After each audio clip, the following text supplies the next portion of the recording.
عن عمر بن الخطاب رضی اللہ تعالی عنہ انه قال سمعت رسول اللہ صلی اللہ علیہ وسلم یقول انما الاعمال بالنیات۔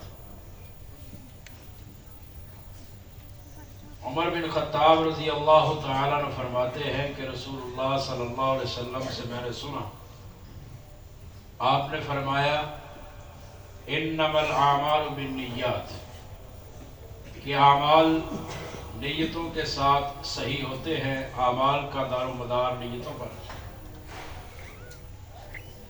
نیت دل کے ارادے کا نام ہے، زبان کے ساتھ نیت کرنا رسول اللہ صلی اللہ علیہ وسلم سے، اصحاب رسول صلی اللہ علیہ وسلم سے ثابت نہیں ہے۔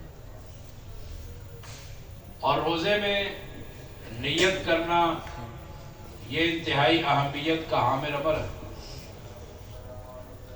سیدہ ام سلمہ رضی اللہ تعالی عنہ فرماتی ہے کہ رسول اللہ صلی اللہ علیہ وسلم نے فرمایا من لم یبیت الصیام فلا صیام لہ، کہ جو شخص رات سونے سے پہلے رات کو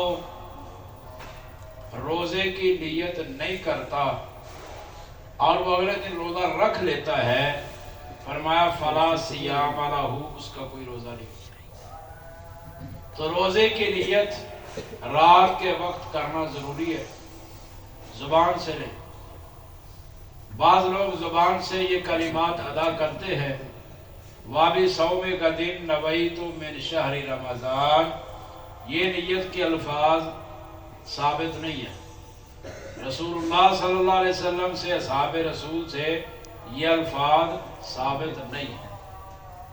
اور افطاری کے وقت بعض لوگ افطاری کے وقت یہ دعا پڑھتے ہیں بسم اللہ توکلت وعلی رزقی کا افطرت، اور بھی الفاظ پڑھے جاتے ہیں، تو اس طرح کے الفاظ بھی افطاری کے وقت ثابت نہیں۔ افطاری کرنے سے پہلے پڑھنا بسم اللہ پڑھے اور افطاری کرو، اور یہ یاد رکھنا ہے کہ بسم اللہ الرحمن الرحیم نہیں پڑھنا۔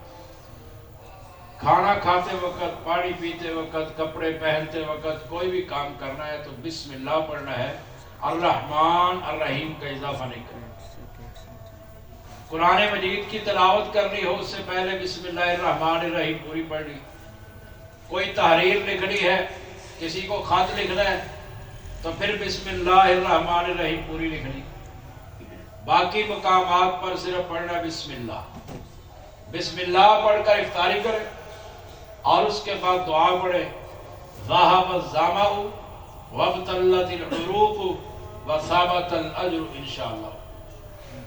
ذہب الظمأ کا معنی ہے پیاس ختم ہو گئی، وابتلت العروق رگیں تر ہو گئی، وثابت الاجر انشاءاللہ، اگر اللہ نے چاہا تو اجر بھی ثابت ہو۔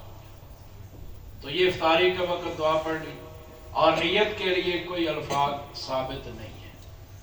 تو نیت جو ہے وہ رات سونے سے پہلے کرنی ہے۔ یہ رسول اللہ صلی اللہ علیہ وسلم کی حدیث ہے، بڑی اہم ترین حدیث ہے، بڑا اہم مسئلہ ہے۔ اللہ تعالی ہمیں عمل کی توفیق عطا فرمائے۔ آخر دعوانا الحمدللہ۔